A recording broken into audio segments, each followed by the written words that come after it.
Ladies and gentlemen, so much welcome on the show. My name is the one, the king himself, Buginjo, and Celeb Jazz Extra batusako amawulire gamba bagafudde ku baselebu wanne wali okula muno tukikwasaganya mu ngeri yonna nanjagala bagamba muno salamu alaikum wa rahmatullahi wa barakatuh no babuzaako muno abalokole mukama yebazibwe Mungu akyabakumye kansubira abakyabakumye bunyo mumwe namwenna abayinamu obukosefu njagala basasira okuva ku ntobo y'omutima gwange no bagamba muno mwekwase mukama ajja kuba atina yabakwasaganya nga abatereza nga abawonya bulungi nnyo nenga sagala mwelabire shene eri proud sponsored by bannaffe aba KingSmith Studios nga tusangibwa wane nankulabye ku bitaala ku level 3 that is Eduka D04 wali studios jangu tukube ebifaananyi kabe bya mikolo kakube kwanjirwa kakube kuhinjirwa jangu otoyungeko tuwagire enamba ezokubako sindala eri 070201045 njiddamu 0702104125 ojja kuba okufuna bulungi nnyo namwe mwenabina basinza okwanga mutulaba mu ggwanga lya Qatar, Bahrain, Middle East, West Africa. Thank you so very much for watching. Those watching us from Kenya, Tanzania, thank you so much still for watching. Amawuli mangi nnyo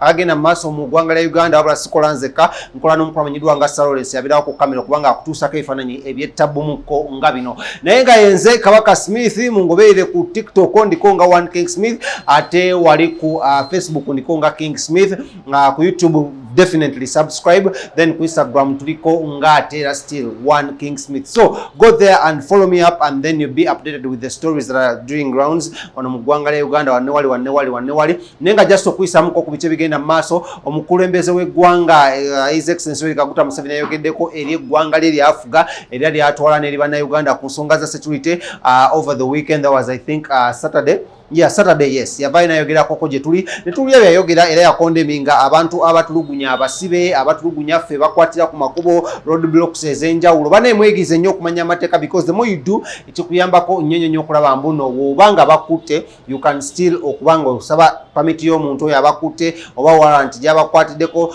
kiba kituufu nnyo n'omanya erinnya n'omusirikale akutte so that ebintu bye baba bakutulugunyiza osobola okuvayo n'obyogera mu courts of law. So mugendere ddala maaso nga mumanya ebikwatagana ku nsi yammwe nga mumanya n'amateeka so that gasobola okubanga gakuyamba mu maaso awo ng'ofunye obuzibu obutali bumu wanne wali. Let's dive into the stories of the day. Amanya yenze KingSmith ngisigenda tandikira wala ngenda tandikira ku mukulu amanyidwa nga Geosteady ne mukyala amanyidwa nga Kadesh ne Musanji amanyidwa nga Henry ono nga mukozi wa ku Galaxy FM era nga akola program amanyidwa nga Mid Morning Tukone yatandikibwawo oba yatandika okukolebwa omukulu amanyidwa nga DJ Nimrod saba pimpinyi ng'ensonga bato bazikwasaganya newakuwadde muno DJ Nimrod bajimujjako ne bamutwala mu evening rush of which badde winning a lot of so many awards. Omukulu ono Henry yavaayo nabba mukyala w'omukulu amanyidwa nga Geosteady essaawa zino nga yamala n'asiramu kange era ekimu ku byamusiramula si kirala just kubanga akola ki yezza obujja eri omwoyo gwe eri Katonda amanyidwa nga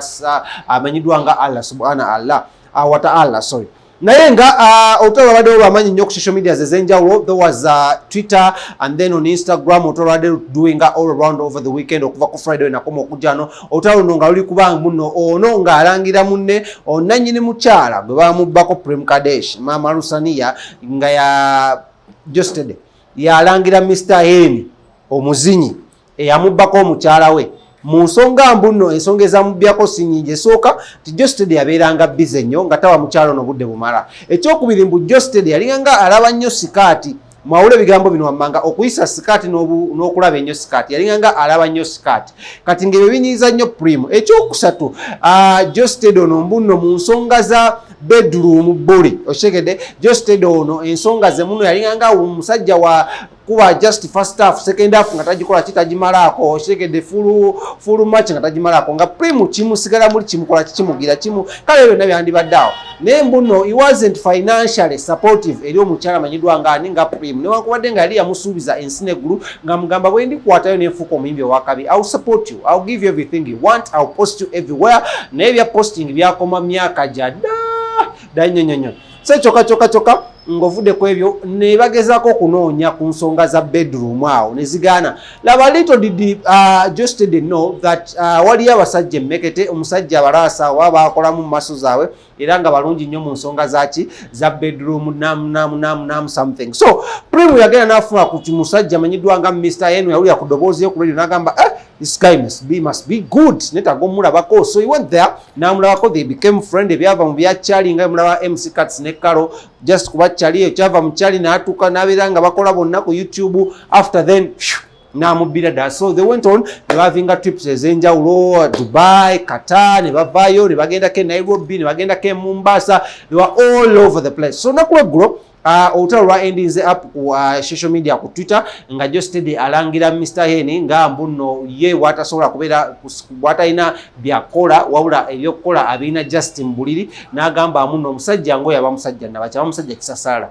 Ko ne Mr. Henry n'amugamba goba oli eyo ngolowooza mbuno omutwe gwo gwe gukola nedda ssebo maanyi ga mugongo ge gakola. So olutalo lwabadde lungi nnyo eri abasatu bano era nga lukyagenda mu maaso. Simanyi lwaki abantu ab'enjawulo bavayo okwerangira ebintu ng'ebyo eby'essente, ebyomukwana, ebyomukisenge, amaanyi g'omugongo, amaanyi g'omutwe, ne ngamba bannange kizigenda maaso.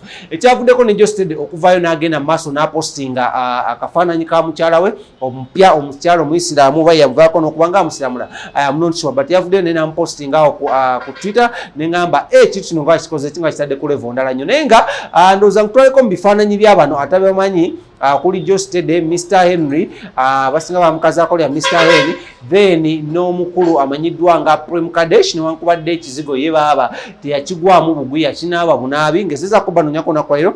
Mr. Henry gwe mfunyeko ku WhatsApp nangamba tagenda kubanga abyogerako because ensonga esalina makulu taziwa makulu, naye ye Prem ngenda genda endowooza ku lusani yamunoonyeeko, naye nga Geosteady yasirise takwata amasimu actually agamuyaga jina k'ennamba ze zimu zetumanyi azigyeko. So bote tugenda okuba batambula naye katugende tulabe ku bifaananyi by'abano katono nnyo, nene tukuma tugenda kwa tugenda mawulire amalama nnyo. My name is the one, the king himself, KingSmith, ono nyine ku Celeb Jazz. Tuyinza okukola kiki mugenda wansi subscribing ate supporting ne bannaffe ba King Montage Studios awe nankulabye bakafulu mu mikolo ebifaananyi ne birthday parties.